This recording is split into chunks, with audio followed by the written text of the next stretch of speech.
Good morning, year two. Okay, we're going to carry on with Lila and the Secret of Rain today. And I've got a really nice task, and I cannot wait to see all of these uploaded to Seesaw. So, we're going to read the story through again. Now, I keep reading the story because it's what we would do in class, and because when we come to the end of this, we are going to do a retell on the story, so we need to know it exactly how it is. Lila and the Secret of Rain. For weeks and weeks, the sun beat down on the Kenyan village where Lila lived. It was very hot, so hot that Lila, her mama and brother and all the other villagers stayed in their houses to keep away from the burning sun. It was too hot to gather the firewood, too hot to weed the village garden, and even too hot to milk the cow. One night, Lila overheard her mama talking about the well that had dried up and the crops that were failing. Without water, there could be no life, Lila heard her mama say. Lila wanted so much for the sun to stop shining and for the rain to come, but the sun did not stop shining and the rain did not come. Now, we're not reading any more than we did yesterday because the task I would like you to do today just focuses on what we think drought is at the moment. So, from the story, we have already heard that if the sun is beating down on the Kenyan village, we've looked at the illustration and we've seen that the sun is drawn so big in the picture that we can understand how hot it is. And on every picture in that we've seen so far in the story, the sun is represented as really large, isn't it, to show the reader that it was very, very hot. And we know from the second page of our story that it was too hot to gather firewood, so too hot to go out walking. It was too hot to weed the garden, so to do the jobs outside, and even too hot to milk the cows. Because to go out, it was too hot. And that's why we know that everyone's staying inside of their little houses to keep away from the burning sun. Now, you might already have thought about this or discussed this word, but we're thinking about what drought is. Now, usually in class we'd do some of our guessing skills, but obviously we're not all together. So hopefully you will have had an idea of what it is from these images that you can see on the screen, but I am going to tell you. So drought is where it's a long period of time without rain, and it means that in different places the wells dry up like we've seen, so we can't get any water. So that means, as you can see, if no water, our crops will fail like we've seen in the story.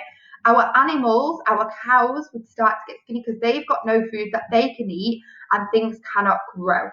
So that means that we don't have anything to drink and any water. So drought can be really serious. Now, I want you to have a think about water and where we can get it from. We did discuss it. Well, I asked you to have a think about it yesterday, didn't I? But if we wanted to get water, there's lots of places we could get it.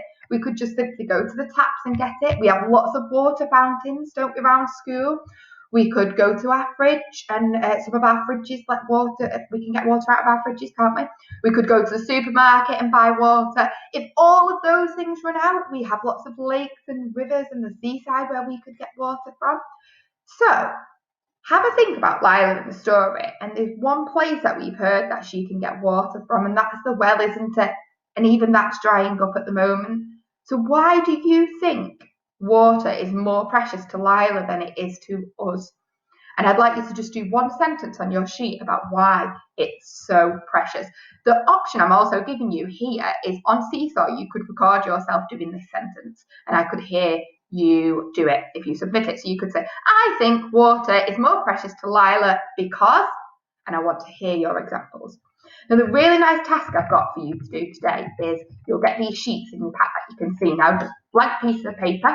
I'd like you to create a poster on why water is so precious and to save it around the world. Now, you might want to even do a little bit of research on this. You could use Kiddle to do this and have a look about why water is so precious, especially to different countries other than just ours.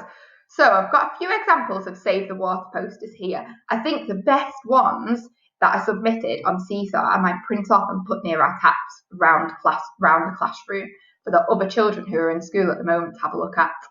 So we've got a simple one here that you can have a look at. We've got ones that have the world, and we're draining water out of there, and it's got a sad face because all of the water's going, which means things are drying up. There doesn't need to be lots of writing on these. I'm looking for really good illustrations. And then there's these ones that do have writing that could explain why we need to be water wise.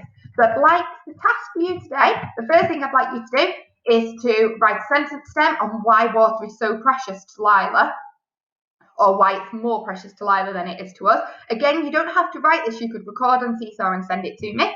Then I would like you to create a poster on Save the Water, or why water is so precious.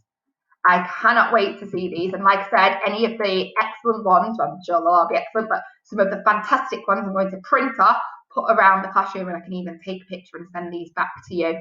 Happy learning, Year 2.